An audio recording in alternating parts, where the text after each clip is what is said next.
Show Julianne. Uh, okay, sorry.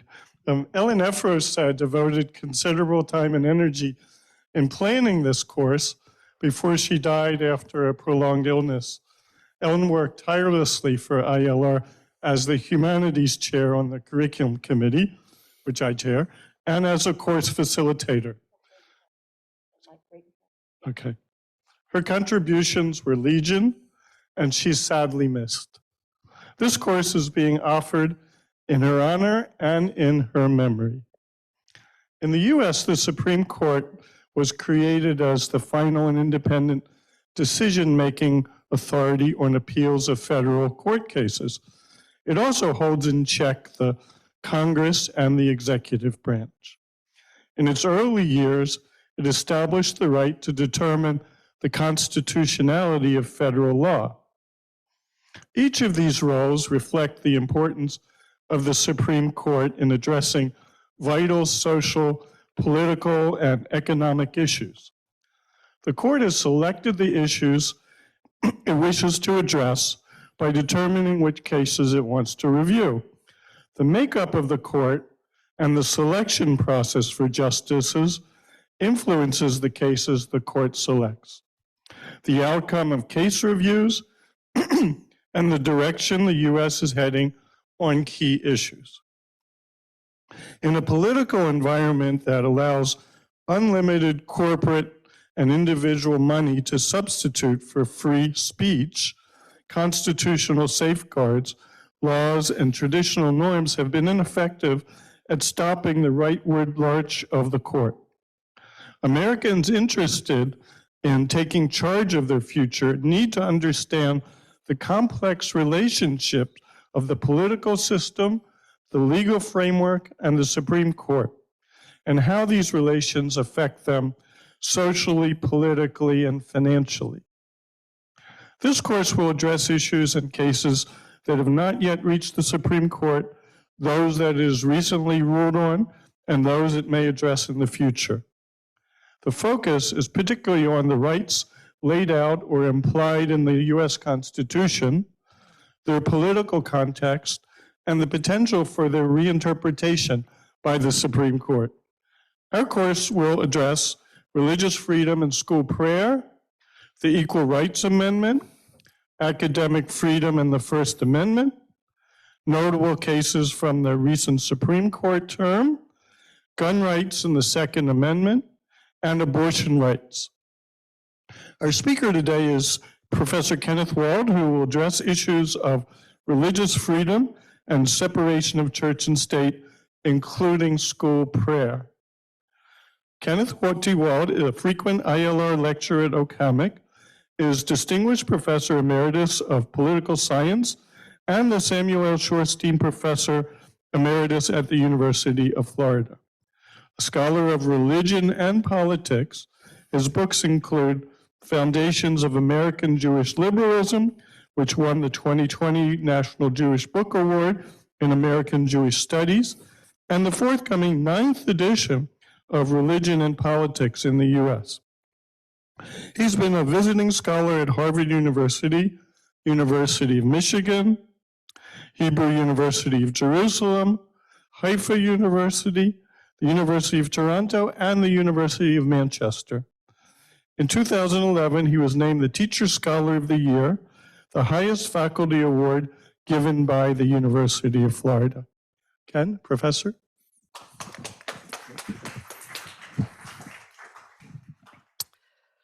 So first of all, can everybody hear me? Great. Well, good afternoon. It's a pleasure to be with you. This is only the second time in the last 3 years when I've been able to give a talk and see a good part of the audience in the same room. And believe me, it's a lot more fun when you have faces that you can monitor as you're giving a talk. But also a shout out to those who are on Zoom, who are of course also with us today. I want to thank Rick for the introduction, Julie for handling the technology. The only thing that could make this better, of course, is if Ellen were with us. She was a wonderful person, absolutely fun to communicate with, a challenge, and she could pose the best questions for you. And I'm sure, like many of you, I miss her and wish she were here. But I'm very pleased that the course has been named in her honor. So I'm going to be talking more broadly than just school prayer, although that was the decision the court reached in its term from 2001-2002 that has the most immediate effect, and that's going to be my focus. But I'm going to be speaking basically about how the court has treated religion and state over time in particular. So I think it's always very important that you understand the speaker's background here.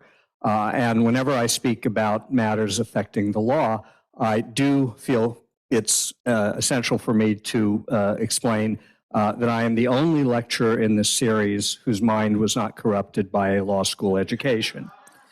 I can point out that Danae Wright, who's giving 2 talks, holds the rare distinction of both having a JD and a PhD in political science. So she's clearly going to be the best of the lecturers, given that training. But as a political scientist, I have a somewhat different perspective in what I look at. I am concerned about what I have called the regime of religion and state, and that has to do with the laws, traditions, norms, institutions, actors that affect the interaction between religion and state. My work is not exclusively about the United States, but that has been the major focus. And I'm really concerned ultimately about the effect of court decisions in this particular talk on the way we govern ourselves in the United States. But if you ask me very detailed questions about the minutiae of the law, sometimes I'm going to tell you you'll need to talk to a real law professor for that, because it's as I said, it's not my area. So when I spoke a year ago talking about the court's 2000 to 2001 term, I reached a kind of a paradoxical conclusion. I said to you that in the name of religious freedom, the Supreme Court was actively reducing it. And I'm going to recapitulate that argument a bit because it remains important. I care very deeply about this issue of religion and state. And because of that, I'm always trying to be careful to see that I'm not sort of going over the edge, because this is an issue that can affect my emotions. So I always look for an external source to suggest I'm not imagining what's happening. And when I looked at the term a year ago, I found a wonderful op-ed in the New York Times by Donald Ayer.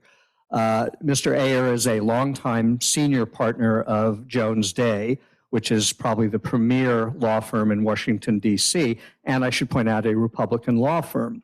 He himself, was Deputy Attorney General under the first George Bush. So this is clearly somebody who has a different political perspective than I have. And I was struck by the fact that he, in some senses, was even more critical of the court than I was.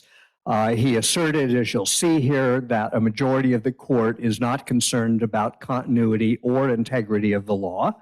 He argued that the decisions in COVID-19, where religious institutions' free exercise rights took precedence over public safety, alarmed him. And he was unhappy with the case I talked about mostly last year, where in the city of Philadelphia, Catholic Social Services was allowed to work with the city on locating foster parents, despite the fact that they refused to recognize same-sex marriage and thus would not foster children with same-sex couples. So when I finished my draft of the talk for today, I started looking online for reactions to what the court has been doing. And after I read Linda Greenhouse's thing in the New York Times, she's a brilliant commentator, I realized again that I'm probably less alarmist than she is. So I have a sense that what I'm perceiving is not simply driven by ideology, but by a sense of what the court is doing. So my conclusion this year, compared to last year, is it's gotten a lot worse in terms of how the court is reacting to cases involving religion and state.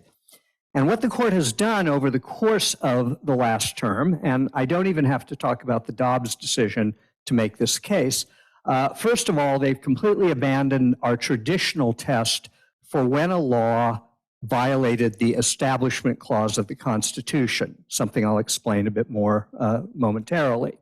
It used to be that if a law was determined to have or a policy, it didn't really matter, a primarily religious purpose or a primarily religious effect, or it would entangle the state with religion too closely, that made it unconstitutional. It was called the Lemon Test, based on a case where one of the person who filed the case happened to be named Lemon.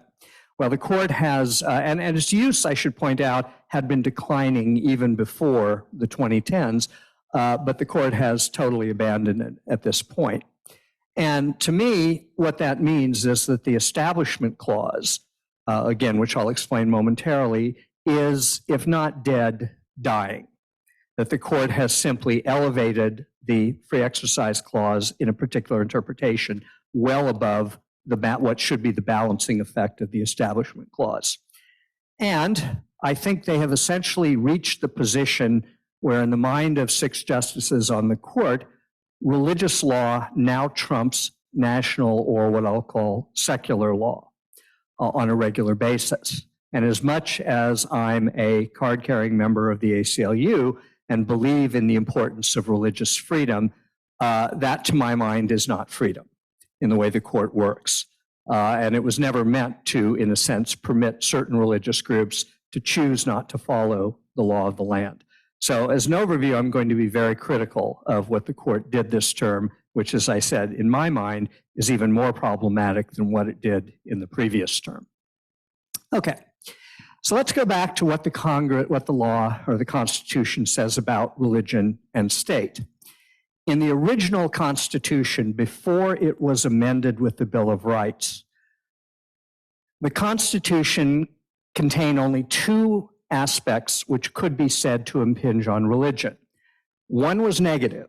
It was in Article 5, which brings together a lot of aspects, which said that there can be no religious tests for holding a position of authority under the federal government. Religious tests were very common prior to the Revolution. Only certain people could hold public office. It typically involves some sort of religious oath, and others were debarred. And the Constitution made it clear that for the federal government, that was not going to exist. And eventually, over time, the court broadened that to cover all levels of government in the United States. So the one explicit reference to religion is negative. The other thing is what's missing from the Constitution. Article 2, which sets out the presidency, gives the oath that the president has to take, word for word, in the document itself. And it, of course, the president, makes certain commitments, and it ends with the president will do within his ability to preserve, protect, or defend the Constitution of the United States. Full stop. Now, when I read that to my students, or when I read it when I was still teaching, they would all say, wait a minute, it ends with, so help me God. And I had to point out to my students, it's not in the Constitution.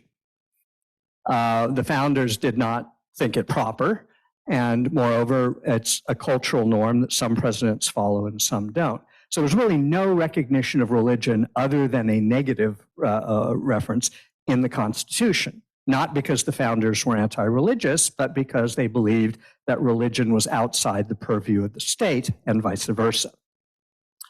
Now, what's interesting when you look at the first of the 10 amendments is that religion is the first thing mentioned. And it says, as you all know, that Congress shall make no law respecting an establishment of religion or prohibiting the free exercise thereof. And what you see is 2 clauses about religion. One which has to do with whether or not religion may be established, which I'll again define in a moment, and the other has to do with the free exercise of religion by individuals. And the assumption here was you'd have a kind of a balance between these 2 separate aspects. You will not find something like this anywhere else in the Bill of Rights. If you look at the other rights, you could read this as Congress shall make no law abridging the freedom of speech, or abridging the freedom of the press, or abridging the right of the people peaceably to assemble, and so on. This is, as far as I can find, the only case where there are two separate clauses covering a particular freedom. And again, the question arises, did they balance these two priorities equally? There has been a lot of debate about how you reconcile these two clauses in cases that come before courts. And one position has generally been that these two clauses work together. They are compatible. And advocates who see them as complementary basically say the underlying purpose of both of these is to preserve religious freedom. The Establishment Clause is meant to prevent the government from compelling people to engage in religion, and the Free Exercise Clause is intended to prevent the state from inhibiting any individual's religious freedom. So they work together. But James Madison, who you will recall is the founder, or is known as the father of the Constitution, and who more than anybody else is responsible for the wording of the religion clauses in the Constitution, recognized that there was some tension here when he said that it may not be easy in every possible case to trace the lines of separation between the rights of religion and the civil authority with such distinctiveness as to avoid collisions and doubts on unessential points. Now, I would disagree with the idea that these points are unessential, but Madison recognized an inherent conflict or a latent tension between these, that it would not be easy to make decisions. When it comes to other scholars tend to see the clauses, again, as not necessarily clashing, but again, having tension between them. And I have to say, I find that more realistic than I find the notion that they're essentially birds of a feather. Consider, in a sense, what can happen if something the government does limits expression by government, meaning basically by employees and officials in government. Those individuals who are limited may feel, wait a minute, this denies my right to exercise my religious beliefs. Or if you permit government to engage in religious expression, you then are essentially exposing people to it who have not asked to be exposed to it. You are establishing religion, giving it a legal status within the state at to some degree. So you see the example of this particularly in debates over whether or not teachers in public schools can lead prayers.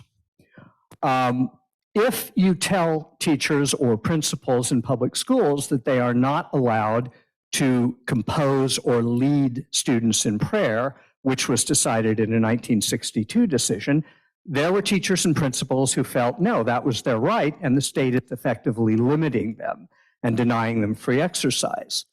Again, if you allow teachers to engage in religious expression or principles and to compose prayers, you are likely exposing people to those prayers who did not ask to be exposed or whose parents did not ask for them and may object to that kind of phenomenon.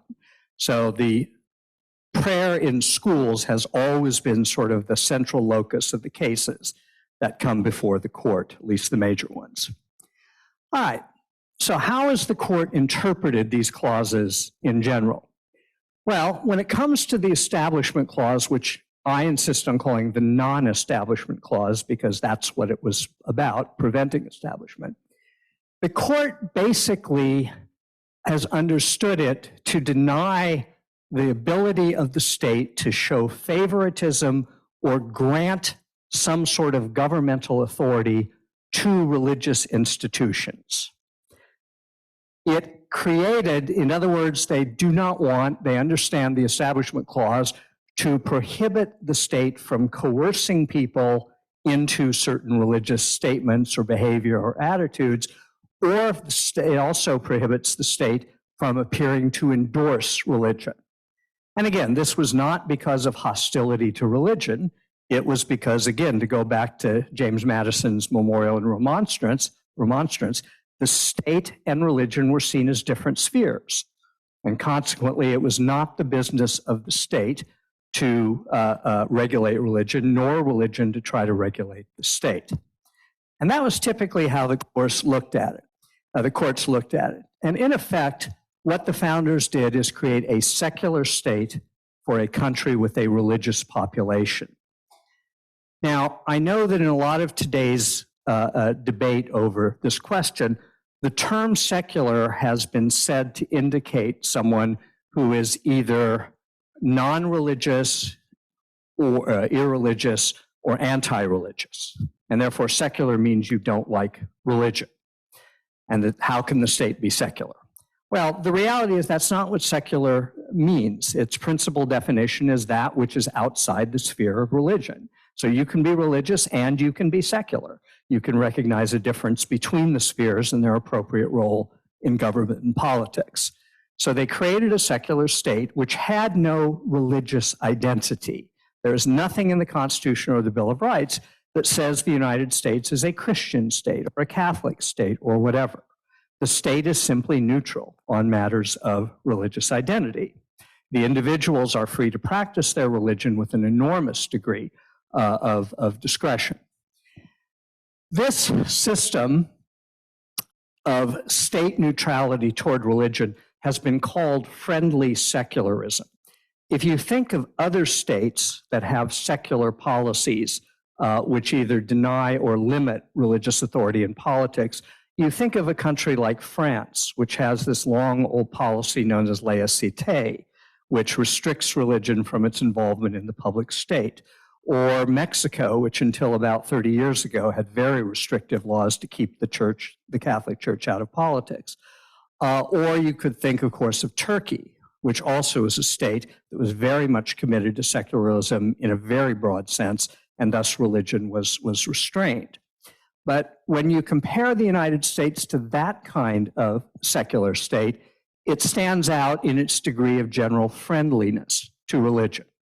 There is not a lot of hostility there. There are debates about what's appropriate and inappropriate, but it's not on the level of what you've heard from others. So, with regard to the free exercise clause, generally speaking, what the court has done over the decades, and this really begins mostly in the 1950s for a variety of reasons, the court has asked the question, whose religious free exercise is likely to be inhibited by the state? Well, the answer is our state, referring both to the state of Florida, but the nation as a nation state, is built on the principle of majority rule. And that means it is minority religions who are most likely to have things passed which restrict the freedom of religious groups. And for most of the period since the 50s, the court has stood up for religious groups that receive what is seen as disfavored treatment by the state. And so, for example, the Amish have been involved in a lot of cases where their desire to have a traditional sort of old-fashioned lifestyle has come into conflict with modern norms and law.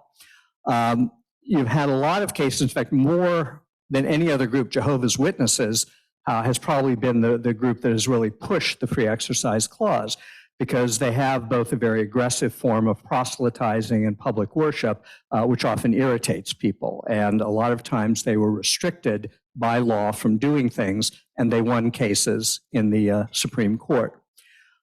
Jewish groups have been particularly active on the issue of public school prayer, trying to argue that the schools are not religious institutions, and therefore prayer should not be a function of the school. Conscientious objectors used to have a real problem with their rights because the laws in the federal law involving applying for CO status to indicate you have a philosophical or deep objection to war and will not serve in the military used to be basically established by having your priest or minister say that, yes, this position is in accord with our tradition and the person is sincere in their opposition to war.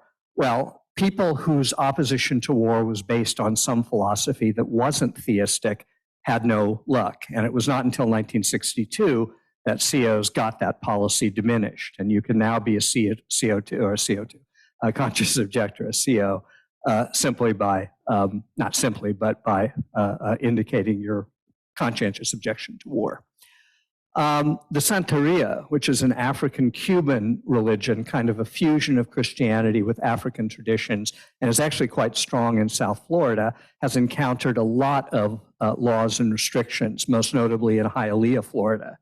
And again, the court has stepped in to defend this remarkably unpopular religion.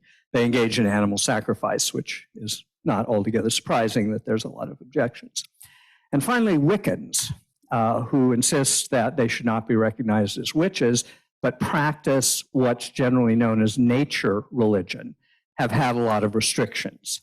There were times when people in the military couldn't indicate Wicca as their religious preference. Now those rules have been changed, and they're actually Wiccan, I'm forgetting the term now, chaplains, Wiccan chaplains in the service, as well as, of course, a range of other traditions. So the court looked at the free exercise clause as principally defending, as I said, unpopular, unfamiliar, or minority religions, because those were the ones most likely to encounter those restrictions. Okay. Now, it's worth stressing that even if you are a card-carrying member of the ACLU and believe in that people should have the broadest possible religious freedom, we have to acknowledge there are issues involved that reasonable people, I think, would agree upon. To begin with, like all the other rights in the Constitution, religious free exercise is limited. And if there is a problem with a religion endangering public order or public safety, the courts have the authority to limit it. So you can schedule a religious revival in your backyard, but if it goes on till 3 in the morning bothering your neighbors, you're going to be cited and told you can't do that. Or if you're going to have, say, a house church, say you live in a condo and you want to have a house church, and on Saturday morning or Sunday morning, depending on the tradition, lots of people come into the condo, take up all the parking places to have a service in your particular unit. It's been decided that, again, that can be stopped because that creates a problem of public order as well. So time and place restrictions have always been recognized as legitimate if they have a reasonable purpose for them. And that's true of religion. And indeed, this, as I said, is true of all rights in the Constitution. The most familiar words of constitutional jurisprudence in the history of the Republic was, of course, Justice Oliver Wendell Holmes' statement that the right to free exercise, the right to freedom of speech does not include the right to yell fire in a crowded theater. And that's much the way that religious issues have been treated as well. So no one, I think, should argue that this is an unlimited right that overrides every other kind of law, because that's not how it's been treated. As a rule, when the kind of problem that James Madison talked about arises with free exercise claims, it typically occurs because a law or a policy of government demands certain behavior from individuals that they feel violates their religious scruples. The state tells me to do something, I can't do it because it violates my religious beliefs and values. Conversely, sometimes the law will prevent people from exercising certain kinds of behavior. And they may feel that that behavior, again, is required of them by their religious tradition. So in cases like that, you have to ask the question, should individuals be exempt from laws that everyone else must follow? And if so, how do you manage to do that without, in effect, giving the governmental authority over to the religious groups? So I want to be clear, there's difficulty with free exercise cases, even if you are strongly supportive of the principle, as most people are. Or even if you're opposed to it, there are still difficult issues to resolve. Okay. The precedent which has governed the court decisions in this area for over 30 years now is the case of Employment Division v. Smith, in 1983. And the opinion I want to stress was written by Justice Antonin Scalia, then the most conservative member of the court. Today, I think he'd be thought of as a centrist, but back then he was recognized as a pretty strong person. It came about because the state of Oregon passed a policy. They felt they had a problem with drugs, and so they wanted to create a mechanism that could help people avoid illegal drugs, or if they were currently on them, to get off of them.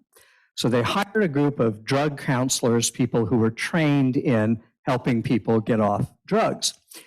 They felt under the circumstances, the one condition of employment ought to be that you do not, if you want to be a counselor, you do not use illegal drugs, because they thought that would destroy credibility and might undermine the whole purpose of the program. So they simply said, if you're a drug counselor and you use illegal drugs, you will lose your job. That policy created a problem for two drug counselors who were members of the Native American church. They ingest peyote as part of their normal religious sacraments. And peyote is, I think, a Schedule III drug, which the law at the time prohibited. So the state of Oregon fired them. It didn't put them in jail. It didn't prosecute them or anything else. It just said, you can't be drug counselors. The two people involved, the more famous of whom was a man named Alfred Smith, not the presidential candidate from many years ago. Albert Smith, again, was a Native American who had conquered alcoholism and was very effective apparently as a drug counselor, but he said, I use peyote, and that's it. And he and the other person argued that their religious free exercise was being unconstitutionally inhibited by the state of Oregon. Well, the case eventually made its way to the US Supreme Court, and the state of Oregon won by a substantial margin. I think the decision was 7-2. It could have been even 8-1, I'm not certain. The court to assess this claim used the legal practice known as scrutiny. And scrutiny is a set of rules you use when a guaranteed right is alleged to have been inhibited. I'm sorry about that. And essentially, they looked at three aspects of this. First, they said, does the state's policy target any specific group for what amounts to selective enforcement?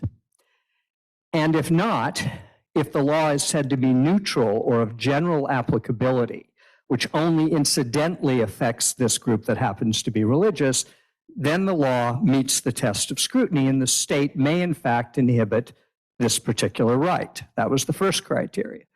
The second question you ask under scrutiny is this the least intrusive way that the policy could be used to achieve the state's goal? And that is commonly said, has the remedy been narrowly tailored to do as little damage as possible? And again, the court said in this case, this law only affects people who are engaged in the process of counseling people about drug use. And it doesn't permit them or prohibit them from having positions in other state institutions. They just cannot be drug counselors. And they said that's a way to kind of avoid damage. It was narrowly tailored, and it seems to meet the problem. And the third category of scrutiny is, does the state have a reasonable basis for enacting this policy? And the court felt that the state of Oregon had a drug problem, which it was sincerely trying to reduce because that problem was creating havoc for people's lives. Now, this may seem, in a way, this seems like a victory for the state in the church-state debate, because the state was allowed to interfere with free exercise rights by upholding a ban on drug counselors using illegal drugs. However, it significantly reduced the ability of individuals to win cases when they said their free exercise rights were being limited. Because before this decision, the court did not use ordinary scrutiny. It used a higher level of scrutiny called strict scrutiny. And the first two conditions are the same under the two, but in strict scrutiny, rather than showing that it has a reasonable basis for policy, individuals had to show that the state had a compelling public interest for changing, for infringing on religious rights. And a compelling state interest is more demanding than simply a reasonable basis for policy. I mean, saying that the policy is reasonable is a pretty low bar. So they raised the bar for individuals who wanted to claim that their free exercise rights had been abridged. And so the effect of this new definition of free exercise was to make it harder for people to win cases alleging that the free exercise clause had been violated.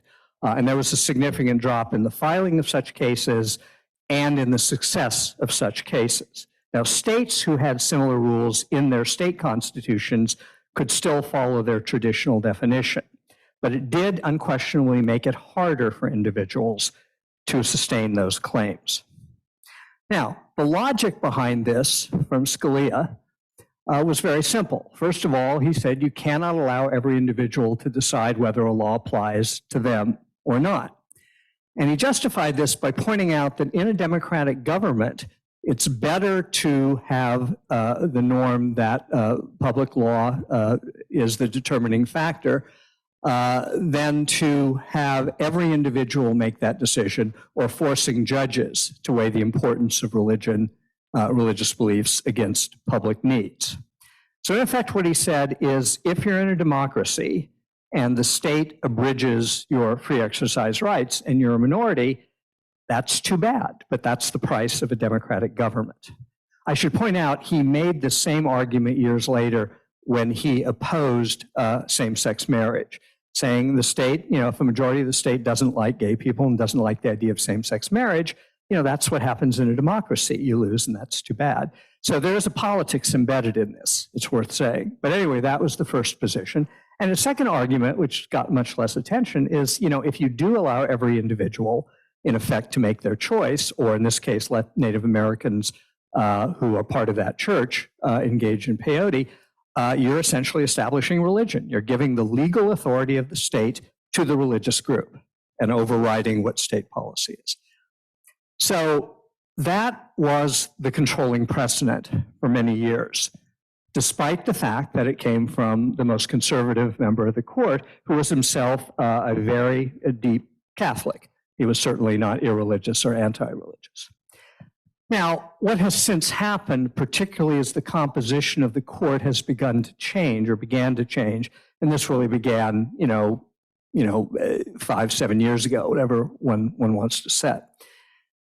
And the court has systematically gone after the Smith precedent, the employment division precedent. They have never formally overturned it, although it's clear that they have come close to it on several occasions. And there apparently are some judges who, while they vote with the majority, they are still unwilling to formally overturn the employment division case. But to a substantial extent, they've achieved that effect by case law. So in the Hobby Lobby course of 2014, they decided that a closely held family corporation was a person which had free exercise rights, and one of those rights is to decide, contrary for the for the Affordable Care Act, that they were not going to provide care, contraceptive care for their employees. So in other words, employees who wanted contraceptive care would have to pay for it out of their own pocket. In the Masterpiece Bakery case, which came from Colorado, they decided that a baker who refused to bake a cake for a same-sex wedding reception because he said it conflicted with his moral beliefs was exempt from Colorado's anti-discrimination law. In Little Sisters of Mercy, the case was filed by an organization that runs a very large network of nursing homes around the United States. And I should point out, it has a very good reputation. Now, obviously, they weren't concerned about having contraceptive devices and medicine given to the sisters in this particular order. At least, I hope not. But there were, again, tens of thousands of employees, women in particular, disproportionately, who worked for Little Sisters of Mercy. Now, this was a particularly interesting case because by 1920, the court had, or the administration had realized there were problems with dealing with religious organizations. So by executive order, they adopted a new policy. If a religious organization had theological objections to providing certain kinds of medication and treatment, all they had to do was to sign a one-page form indicating that, and they would be exempted from having to provide that. So the Little Sisters of the Poor could have, by having their lawyer sign one page, been totally exempt from that requirement. Now, what happened, and this was part of the policy, is in those cases, the federal government would buy and pay for supplementary policies that would allow people in such organizations, employees, to receive the contraceptive care, but the organization itself was not involved, and the care and the provisions of the insurance did not cost the consumer any money. So it would have been very simple for them to sign a one-page thing.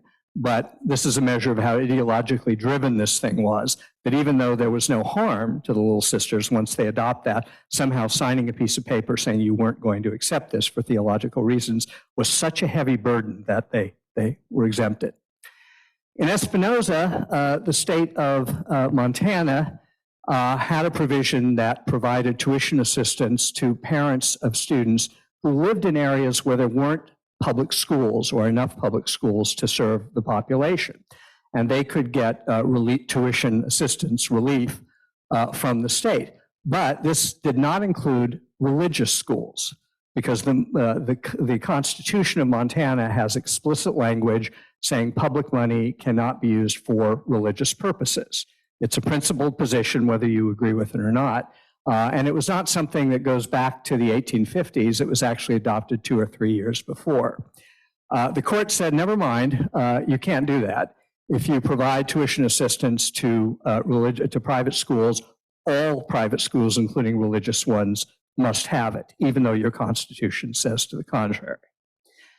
In Our Lady of Guadalupe School, a Catholic school in California, the court decided that schools of this nature were exempt from employment discrimination law. Now, historically, they had always been exempted from law in the hiring and firing of ministers, because the assumption was religious organizations should be allowed to favor ministers of their own denomination. You don't want the Jewish, synagogue to have to appoint a Catholic priest, and this sort of thing. So everybody understood the ministerial exemption. This case extended that to virtually every employee, including teachers. Teachers, they said, were ministers of a kind, so therefore they should not be allowed to file to be protected under employment discrimination. We're waiting for the case when a janitor gets fired and appeals, and they said, no, the janitor is also a minister. I mean, this astonishing decision. And finally, there was the Fulton case, which I mentioned earlier, involving the exemption of Catholic social services from the city of Philadelphia's foster parent program, the placement program, because they would not work for same-sex couples. And again, the court said Philadelphia had to let them, even though it was contrary to city law. So a whole series of decisions clearly chipped away at the notion that religious organizations can have their free exercise restricted when there is a legitimate purpose, when it's a law of general applicability, when it's narrowly tailored, and when the state has a reasonable basis. And gradually, religious institutions became preferred because no secular organization, essentially, was given the same rights. All right, so what happened in 2001, 2002? The big case was Kennedy versus Bremerton School District in Washington State, where a football coach who was not a teacher, he was employed simply as a contract employee. I'm sorry, my kids send me lots of pictures of their new dog, and I think I'm getting more of them here. He was not a school employee, but at the end of a game, which was held in a school-owned stadium, he would go to the 50-yard line, kneel, and pray, very openly, very publicly. And after a while, some of the players, both on his team and on the other team, would join him.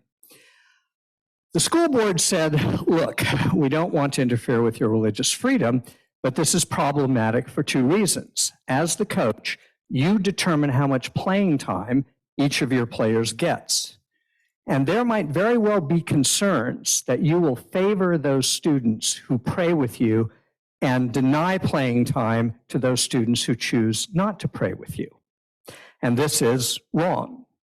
And secondly, they said, this is a school event in a school facility. And what you are doing appears to be an endorsement of a particular religion and religious practice. And they said that's prohibited by the Establishment Clause. The state should not have a religious identity or prefer one religion and advertise that fact. And so they said, you can't do this anymore. Now, it turned out he had a history, once this case came to court, of proselytizing his students individually, leading prayer in football practices and the like. The majority in this decision didn't mention that, which I find stunning. You know, it's talk about the circumstances that are important. So the court decided that he had this religious right and that he was entitled to go out to the 50-yard line and kneel and pray and have all the players pray as well. Okay. This is a particularly daunting case, not just because it affects athletic teams. And I should point out there are coaches associations that are now really pushing for, let's do this, let's go pray. It's significant because school prayer has been the area where the court has been stable for a very long time. And most schools are aware of the restrictions that came out of 1960s decisions that school employees or school principals, teachers or whatever, simply should not be proselytizing, composing prayers, or leading prayers. If students want to pray, there are ample ways they can do it. They can gather at the flagpole before the school day, and they can pray together as long as a teacher is not there or a principal is not there and is not involved in the process. When my daughter went to Eastside High School, meet at the flagpole was a common phenomenon every morning. And she was fine. She didn't go and ignored it, but nonetheless, it was okay. Now, I think just as we worry about those who object to Dobbs are worried about what's going to happen to same-sex marriage and other laws. I think people who are concerned about the Kennedy decision are going to be very worried that similar slippage is going to occur with regard to school prayer. And that teacher-led, state-composed prayer may now again become acceptable as it did. Now, it's worth pointing out the 1960s decisions are only incompletely followed at the school level. And not surprisingly, in the southern United States, particularly in rural areas, schools still have probably as much prayer as they did before the 1960s. But the incidence has declined based on careful analysis. So it was never one of those laws that was fully enforced because the Supreme Court doesn't have an army. But nonetheless, it now I think will become much more wider. That's the concern because that's how the court has operated over time. They declare a right, say it's limited to this case, and the next case that comes along, it gets broadened. That was happened in the Hobby Lobby case as well. Okay, quickly, 5 other decisions. Carson case basically decided the state of Maine had a similar policy to Montana, and again said if you give tuition scholarships, you have to give them to religious schools. There's a flagpole in front of Boston City Hall, and there's a space there for organizations to use the space for events of some kind, recruiting, promotion, or whatever. And it generally worked for many years very well. And then a Christian summer camp applied to use the space for an event, and the state said that's fine. And they wanted to fly what they call the Christian flag of the United States, which is basically the cross. And again, the city of Boston said, look, you're welcome to use the space, it's available, but flying a flag that's government owned on government property sends the message that this is the city is Christian. And, the reality is the city has no religious identity. Nevertheless, the court said, yeah, you have to fly the flag, let them fly the flag. In Ramirez versus Collier, an inmate who was scheduled to be executed by the state of Texas asked for his minister to be able to be with him in the death chamber to pray for him in the death chamber and to lay hands on him as he was dying. Normally, the courts accede to, in cases involving both the military and prisons, they typically accede to what the state wants, and actually Texas did not allow this. But the Supreme Court ruled that he had a right of free exercise that overrode any state concerns about security and the like. And as it happens, late last night, Richard Ramirez, the plaintiff who won the case, was put to death by the state of Texas. Odd coincidence, isn't it? And then, of course, there's the decision that overturned Roe v. Wade, where a number of groups argue the effect of that decision on the state statutes regarding abortion essentially forces people to follow either a Catholic or evangelical Protestant understanding of human life, and thus constitutes religious discrimination against other groups. I've mentioned before, I don't think this is likely to be a winning argument when challenges to Dobbs do develop in the future. But some people feel, just as they feel that the abortion, that the original limitation on abortions that states, were allowed to permit, had the same flaw. Because there are religious traditions which have very different approaches to abortion.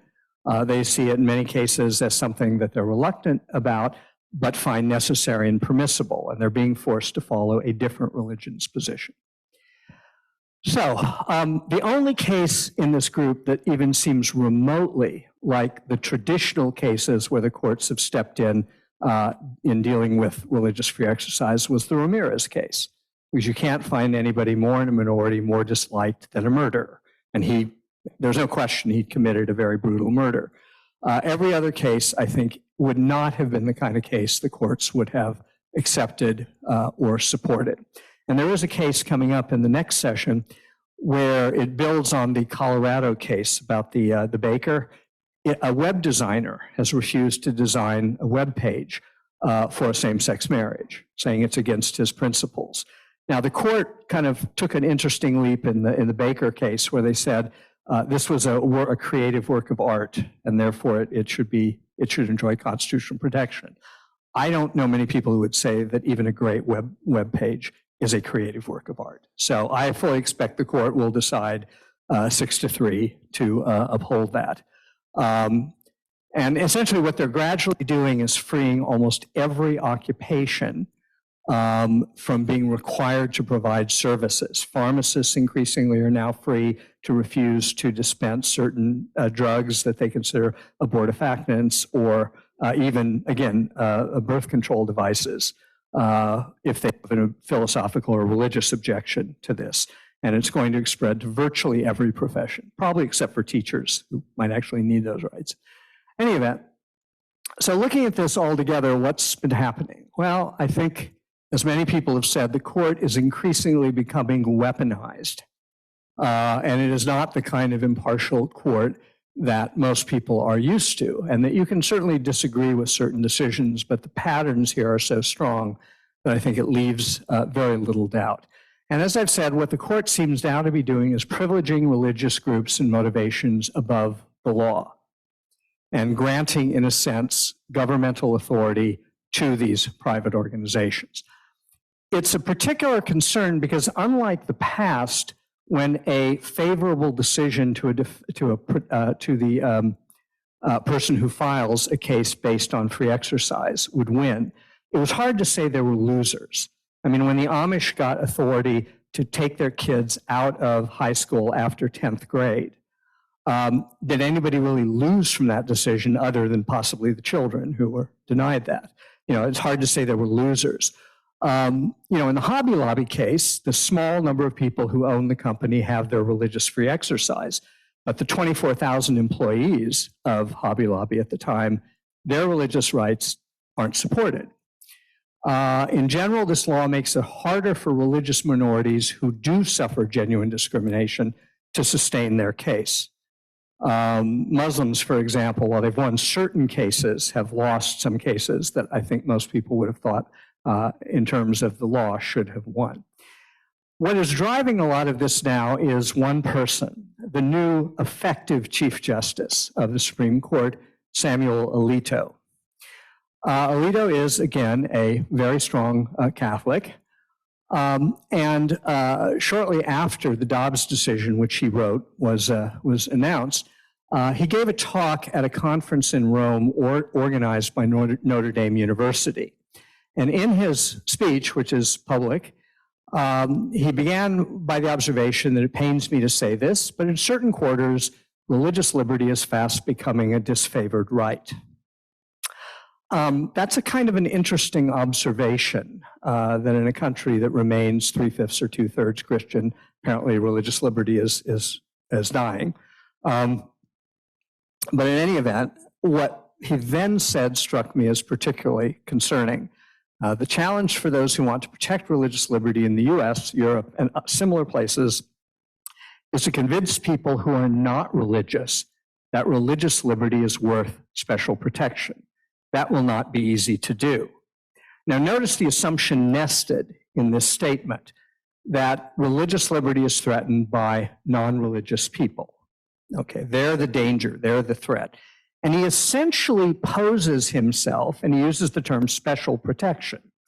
Remember in the gay rights debates when everybody used to criticize initiatives saying, well, gays want special rights? Well, apparently, Alito believes gays didn't deserve them based on his vote in the major cases, but apparently he believes religious institutions do have special rights, or people with religious motivations have them. And he essentially sees the Supreme Court as the defender of Western civilization, which he understands as a Christian enterprise. And the court should basically stand up against any attack on Christian institutions of whatever sort, and save us from the dangers of secularism. So this is not, frankly, I think, a principled position. This is, to me, a jihad in an odd sort of way. And the court is now the place where these efforts must stop. So I would love to say something optimistic, and I spent at least 2 sleepless nights trying to come up with something that says this will change or this will end. But as long as Alito remains on the court and there is a 6-member majority, and even if Chief Justice Roberts, the nominal Chief Justice, doesn't go along with this group, as he hasn't on a few issues, it doesn't matter because they've got the votes.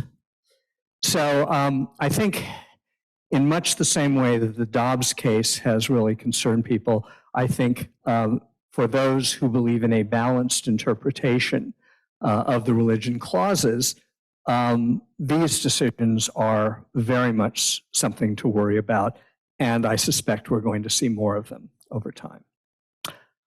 Thank you very much.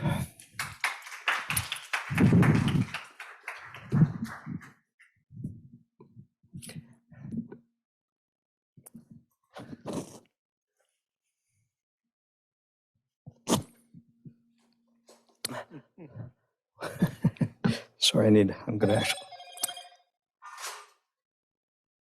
Your questions, anybody? Online or in OCOMEC? Comments?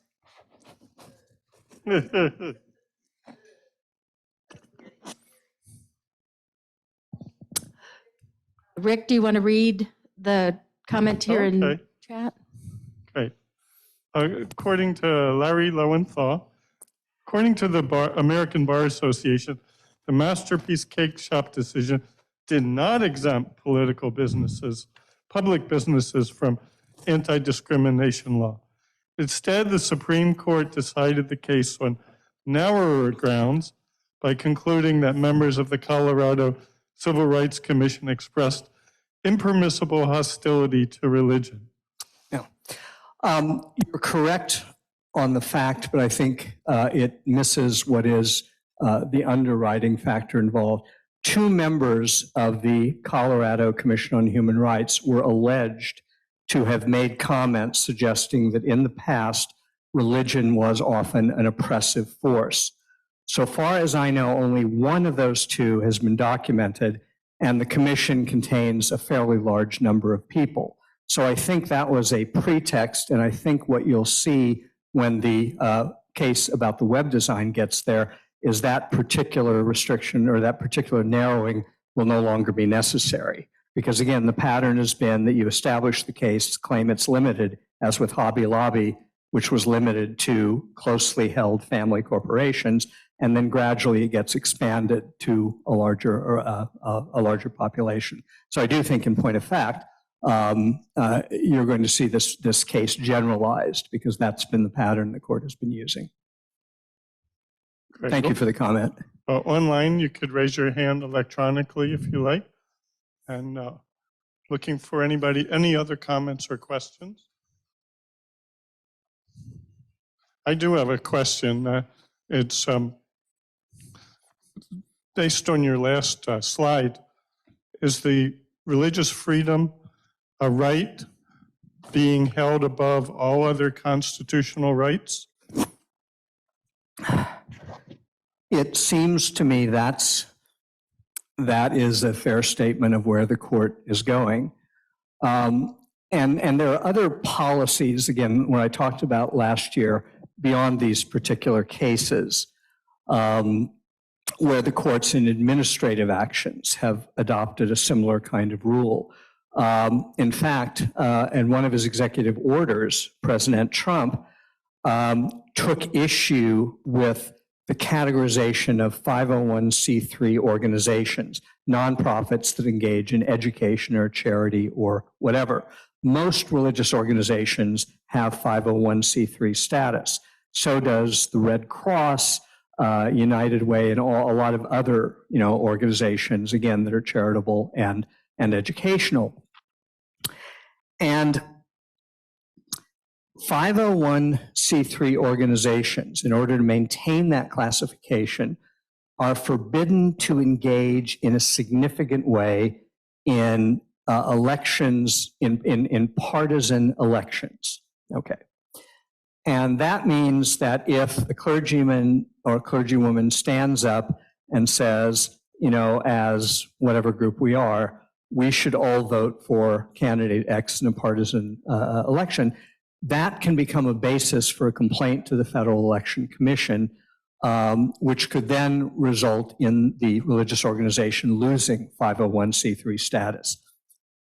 In the years since the FEC was created, there has been exactly one church that was penalized for this by losing its status. It was a church in upstate New York that I don't remember if it was 92 or 96, ran an ad in a newspaper saying to vote for Bill Clinton is a sin against God. Okay. And they lost their right. The organization Moral Majority also lost its right because it was discovered that it was essentially a partisan organization. People studied the way it ranked candidates, and they discovered that the criteria differed from place to place. And the criteria changed in such a way that it was always that the Republican ended up as the preferred candidate, even when the Democrat would have been by other criteria. So Moral Majority lost a lawsuit, and that's why they've largely disappeared, and Christian Coalition kind of took its place. So even that regulation is effectively not enforced. Occasionally, when I drive by a church and see a campaign sign for somebody in a partisan election, I will go inside and try to just tell them, you might want to ask your lawyer about the advisability of this. It never changes still, but I feel it's my duty in the process. And again, there's an enormous number of things churches can do or religious institutions can do in an election year. They can recommend votes on, again, nonpartisan positions, on initiatives and so forth that come up. Lots of opportunities to engage, but in a sense, the institution cannot endorse a candidate in a partisan election, and but they can hold education programs, training programs. They can do souls to the polls kinds of things. So they have a wide range. But in a sense, what's increasingly happening is that they're allowed to do things that no secular organization could do. And this was what the executive order did. It basically said churches do not have to worry, they can endorse candidates in partisan races. Now, it's an executive order, and I assume it was one of those countermanded. But it suggests the way policy shifted. It also shifted in COVID allocations. In the past, religious organizations would probably not have been eligible for some of the funds that were designed to support employment. And again, that would have been the norm under the traditional policy that was there. It was not, in fact, again, guidelines were promulgated that said, no, that doesn't matter anymore. And I should point out, I am a board member of an organization called the Jewish Council for North Central Florida. And while our programs are primarily of interest to people who are Jewish, we're not a religious organization. We don't have rabbis, we don't sponsor services and the like. So I felt it was a legitimate purpose.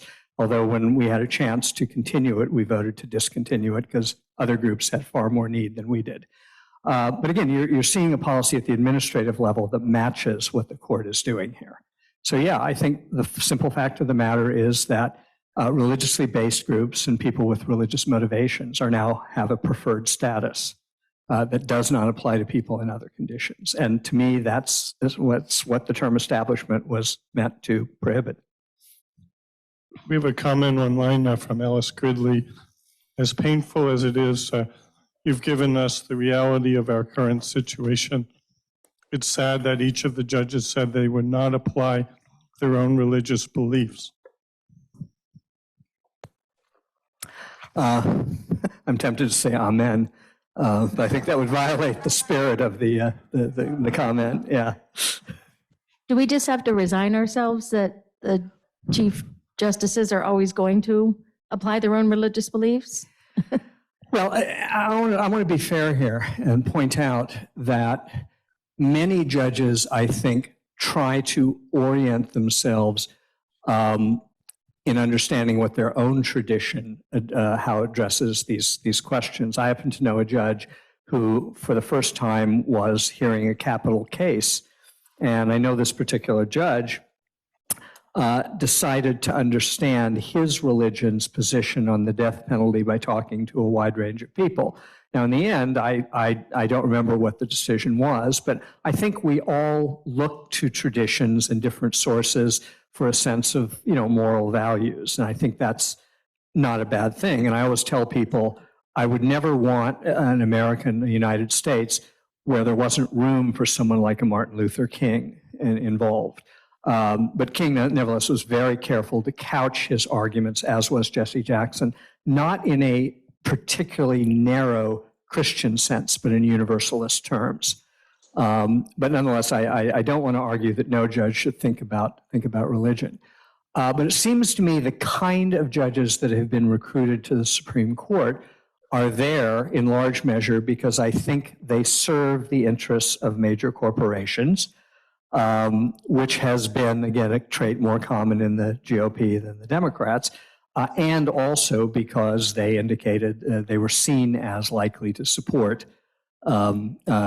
limiting or ending abortion rights. And so I think unless the process of changing the court itself changes, which I think is unlikely, it's going to be a while. And maybe, again, there's an old saying from Mr. Dooley that the Supreme Court follows the election returns. So they may look at the vote and feel chastened, but I don't have a lot of hope for that, I'm afraid. I said I wish I could be optimistic about the change, but. Thank you. Alice, I see that you're unmuted. Did you want to make another comment? No, but thank you very much. Appreciate it. Appreciate his comments. Thank you. Okay, well, thank you very much, Ken, for just a super analysis and some ideas on where we could go next, given the current situation. Thank you for having me.